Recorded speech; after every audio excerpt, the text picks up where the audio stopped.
sarrando na PT. 4, 5, me tacar no carro, bicho. 1, 2, 3, vou sarrando na PT. 4, 5, me tacar no carro, bicho. 1, 2, 3, vou sarrando na PT. 4, 5. Boom, boom, boom, boom, boom. So we are Hello, live. Fletcher. It's been a bit. So We are. You guys even remember who we are? I'm Ursula. I feel like This is Fletcher. See who you are. They don't remember us. Yes. So I am. It's Fletcher. been a long time. Left you.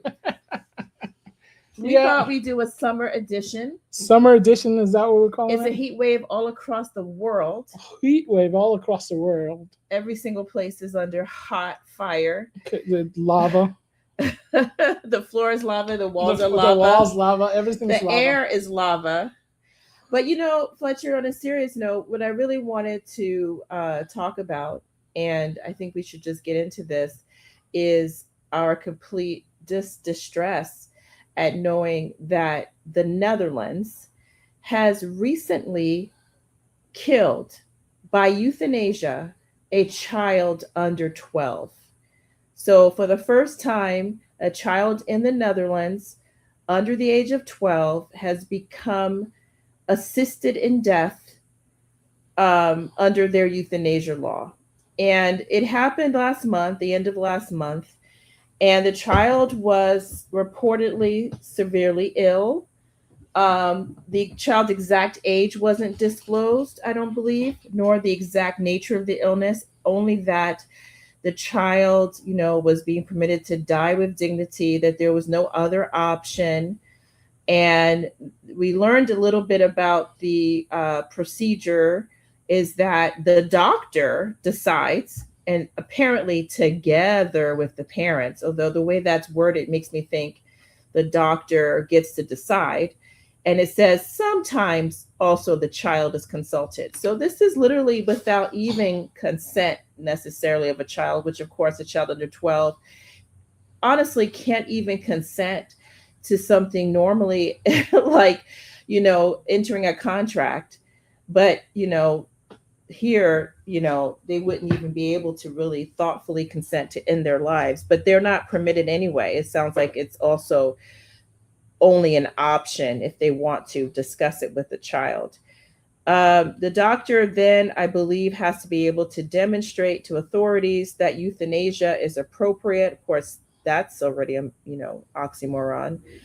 And that there's no other humane alternative. And then apparently there's a special review committee to check what the doctor has done. And that committee has 4 doctors and a couple of other people. Now, we learn also this law allows for a child between ages 1 and 12 to be, between 1 and 12 to be able to be killed when they feel that there's no prospect of improvement. Okay, so it's for medical reasons. So for everything, they say though, it's not the medical, of course, includes also psychiatric disorders. Okay. So this is very chilling. This is a child. And that's unbelievable. Well, we were talking about before the show, and just because, we just saw this, we haven't been posting a lot. We've been traveling a little bit, and just to get it out, for one thing, it's Sunday, you get out of mass and you start, just thinking about the world and stuff like that after, you talk about it. And we had just seen this, and it's funny because I posted something on X and people didn't like it. Of course, they didn't understand it, but always, the funny thing is like they instantly start calling for deaths, right? So I'm like, oh, that's great. You start calling for people's death. And then you're like, okay, but wait a minute.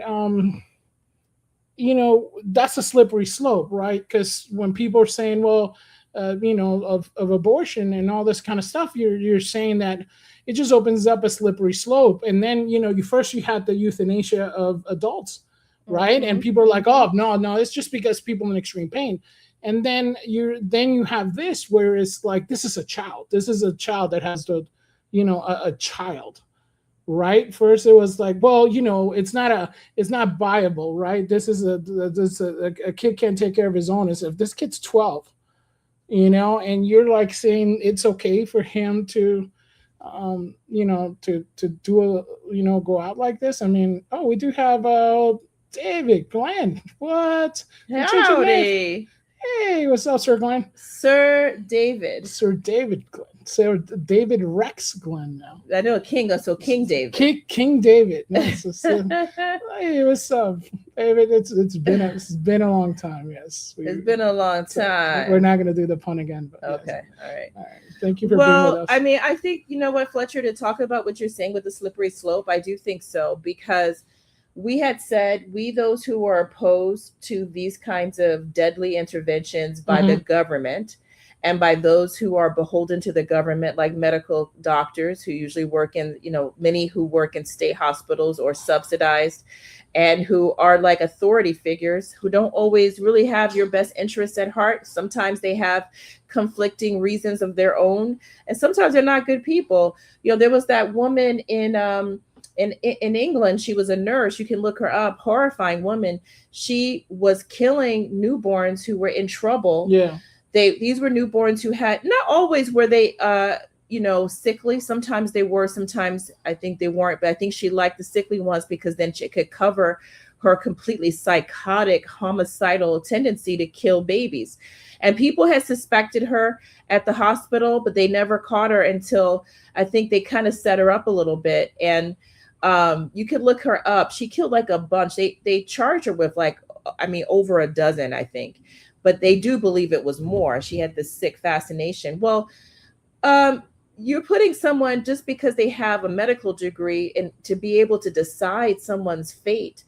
And we said there's a slippery slope, because you start from saying, oh, but they're so sick and they can't get better. And oh, but they feel so bad. One woman I read. Sashi, ¿qué pasó, Sashi? Lucy Lepti is what she's saying? Oh, maybe that's is the name. Yeah, that might be. Great to see you, Sash. Yeah, hello. Thank you so much. Yeah, and this person was insane. Yeah, I think this is the one. Oh, yeah, that's her. That's her. Yeah, Lucy Letby, the former British neonatal nurse. She was convicted of murdering 7 babies, 7 infants, and attempting to murder 7 others, so 14 that they know about. And I don't think it's that they knew about others, but they couldn't. They felt like it's too close a case. So they said, prosecutors sometimes will want to just go for what they think they can prove and get, the best case outcome. So they know that she was doing this. Some of them are murderous people.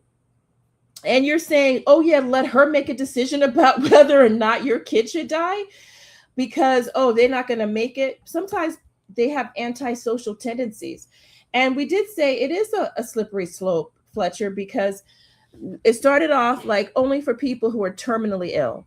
And then it's like, well, maybe you're not terminally ill. You could live a long time, but you're in a lot of pain. Okay, maybe not just you're in physical pain, but you're in emotional pain. There's a lady recently, you guys, and you don't know if somebody will know her name. She killed herself because her son died and she was very depressed. It's very normal to be depressed if you have a loved one die, especially if you have a child that dies. That's one of the worst emotional pains. But they let this woman in her midlife, be killed. Delete herself, yeah. Delete herself, right?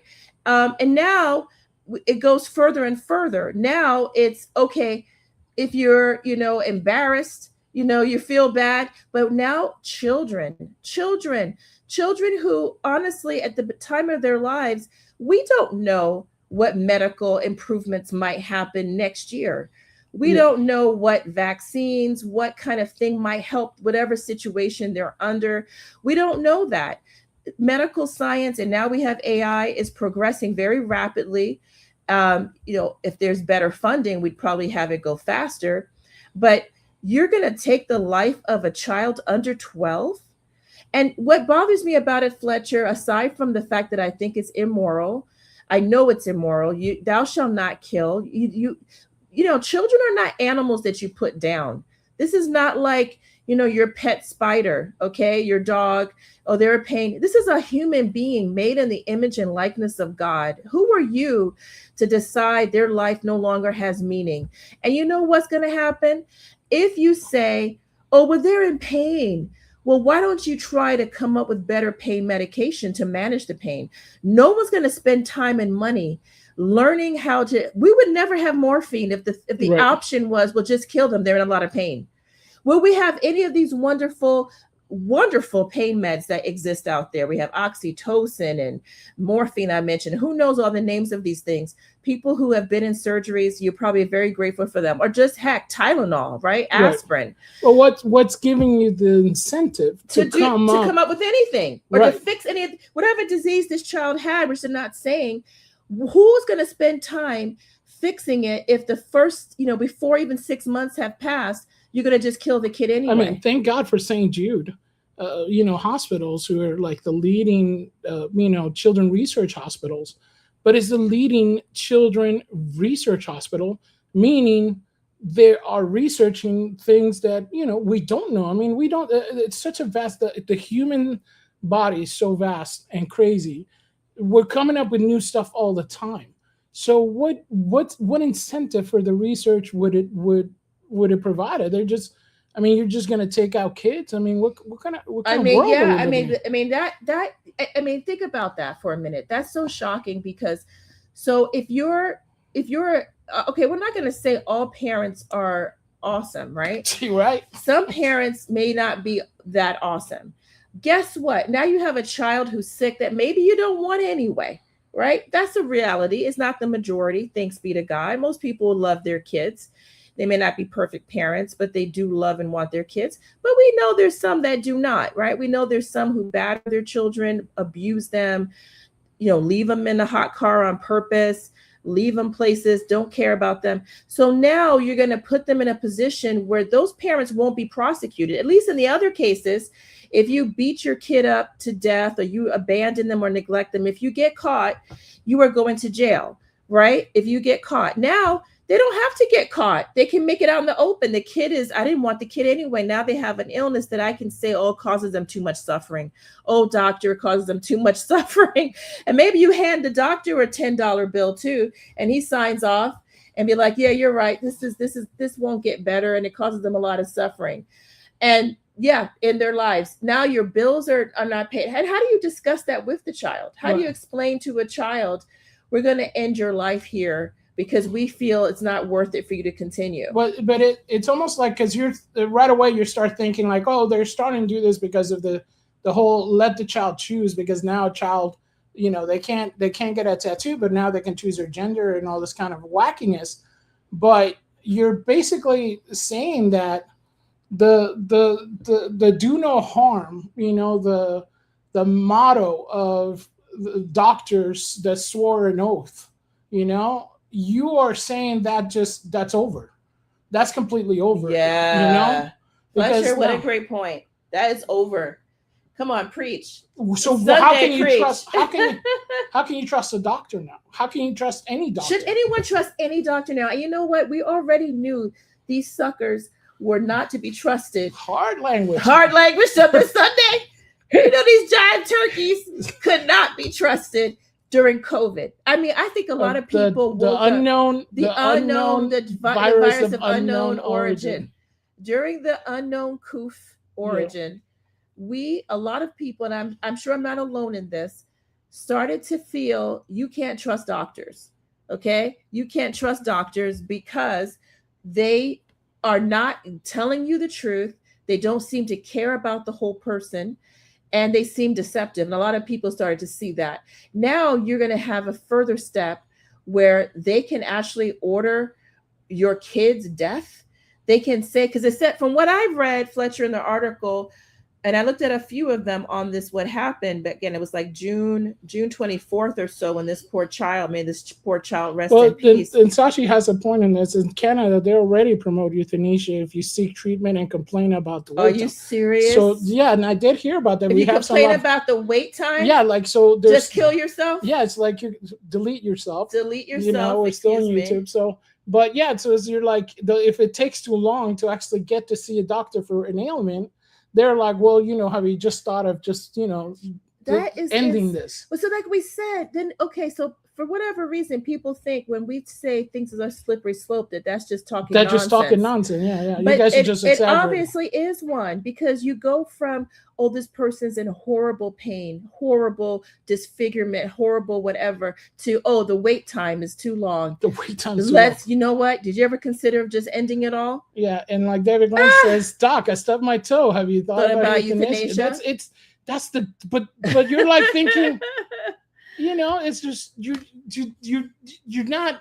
It's true. I mean, what are you going to say? They have nothing to hold on to now. The one thing that you could trust, that you could think of trusting about your doctor, was like, he or she were the ones that they had your best interest, maybe, right? Because they swore an oath, a Hippocratic oath, that says, excellent do point. no harm. You get snaps for that, Fletcher. Just like we like Brooklyn coffee shops, and they do snaps. We're not. He should get snaps. Now listen, you said something right there. The Hippocratic oath that all doctors took for like time immemorial was that above all, do no harm. They may not be able to help you, but they should do nothing to harm you. Tell me how ending someone's life doesn't harm them. And you know what? Here's the thing too, because one of the people I admire the most is Dr. Benjamin Carson. Yes. And Dr. Benjamin Carson is a Black pediatric neurosurgeon who is or was associated with Johns Hopkins, one of the best medical facilities in the United States and maybe in the world. And his pediatric department is considered the best there is.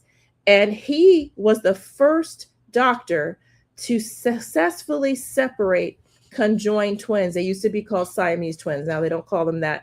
They're called conjoined twins. And my understanding is that maybe someone might have done it in another country. And I think people had tried it many times unsuccessfully, meaning one of the two would not make through the surgery. He was the first to separate them who were conjoined in the way that they were conjoined, I think at the back of the head.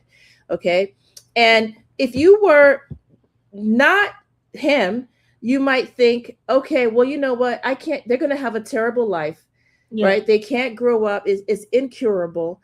Just kill them both, right? Sorry, just delete both children. He came up with a very... their way of life. Their way of life. Have a miserable life. They have a miserable life. They'll always be sickly. They can't, they're connected, at the head. It won't work.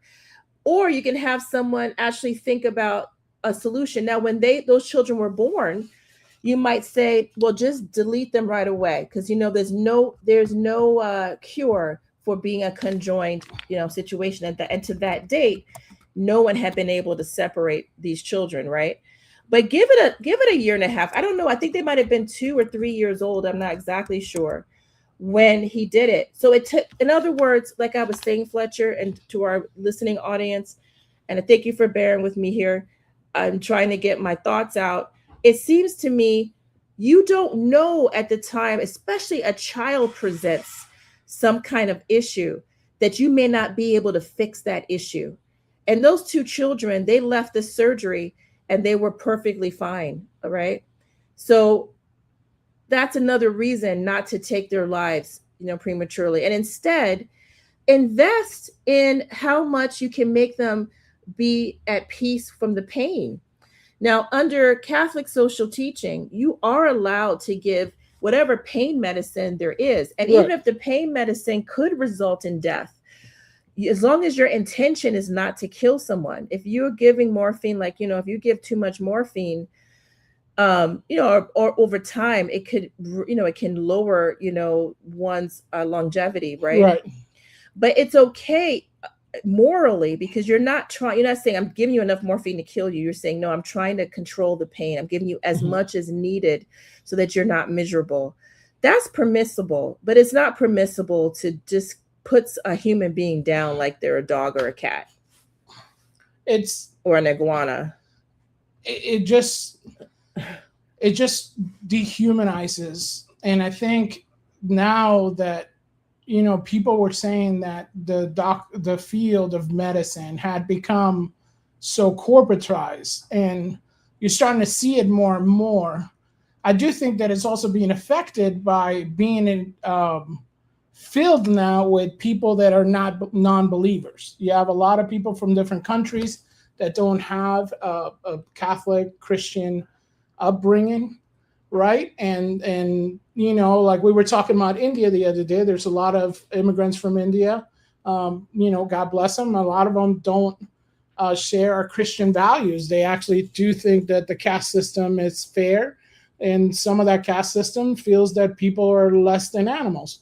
So if you feel that, hey, you know, you're worse than an animal, taking you out, you'll get to live a little bit longer, then, you know, you do have that in the sense of like the medical field now has become, you know, as you know, people complained about it for so long, claiming that science was not, you know, Christian. You know, the majority of success in the field has been done by Christians, and you know, the hospitals used to be like a, you know, one of those things that were always Catholic and stuff. So I mean, Catholics, to be honest, there's been more Catholic hospitals in the United States, and I think in the world than any other type.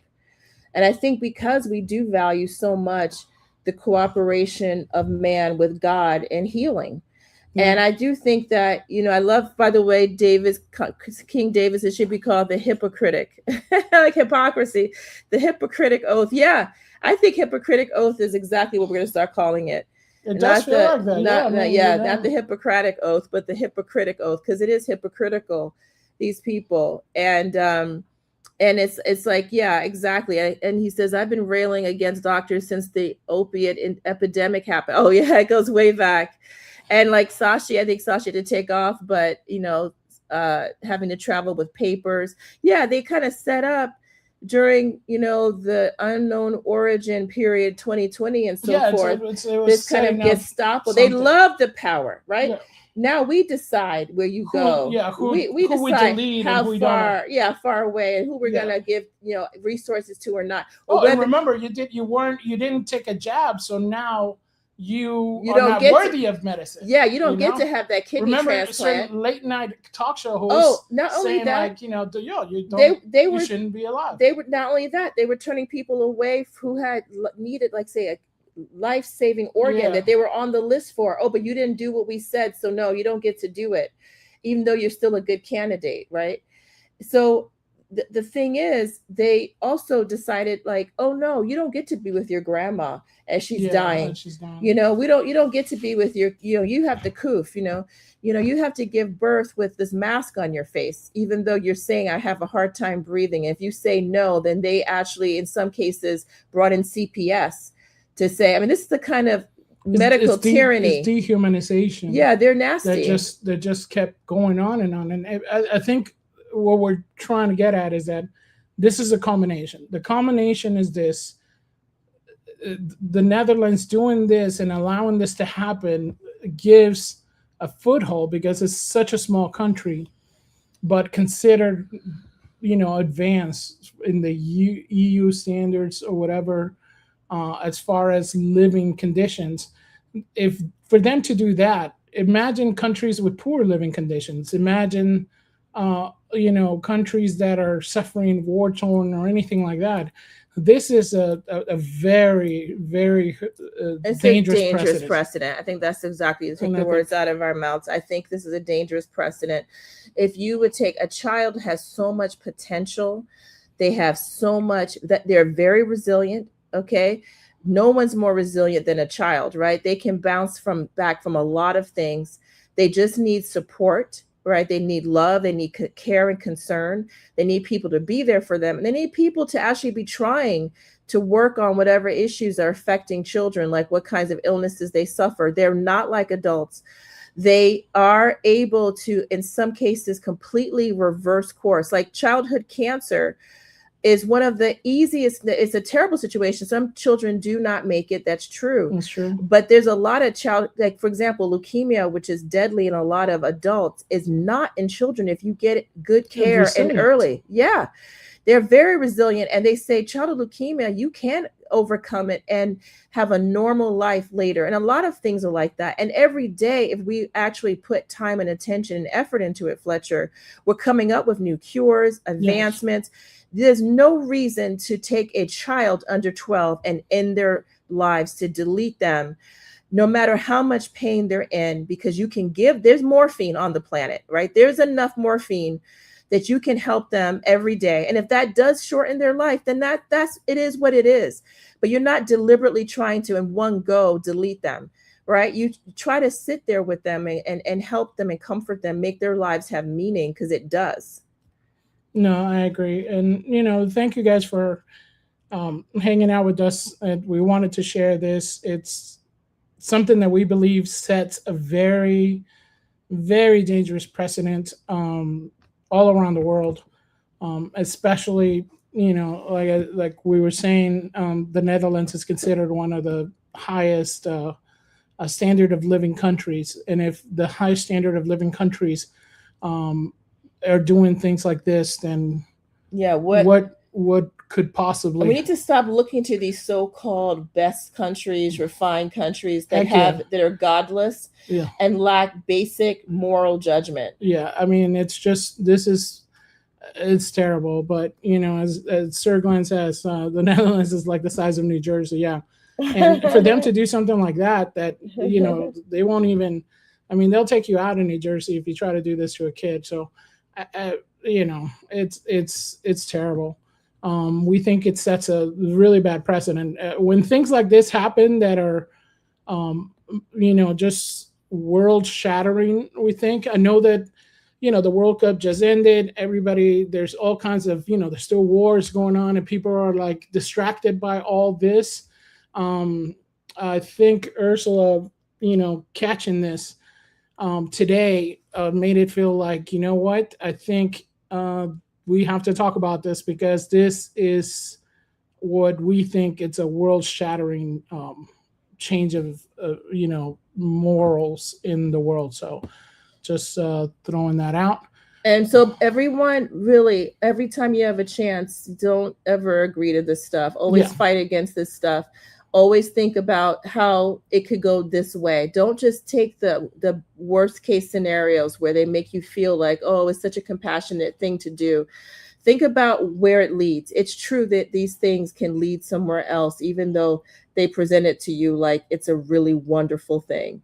No, yeah, it is. And thank you so much. Thank you, Sasha. Thanks, David Glenn, for joining us. Thank you. And we'll hope to, if you guys thought the audio and the setup is nice, this is kind of like a off the fly thing that we thought about, and I was like, I think we can make it work, so let's go live now. So maybe we'll do more improv, the wife telling me, check this out, and let's go live. I'll catch you in the flippity flip. Thanks, guys. You're right. Ave Maria, Maria, rogai por nós, Santa Mãe de Deus.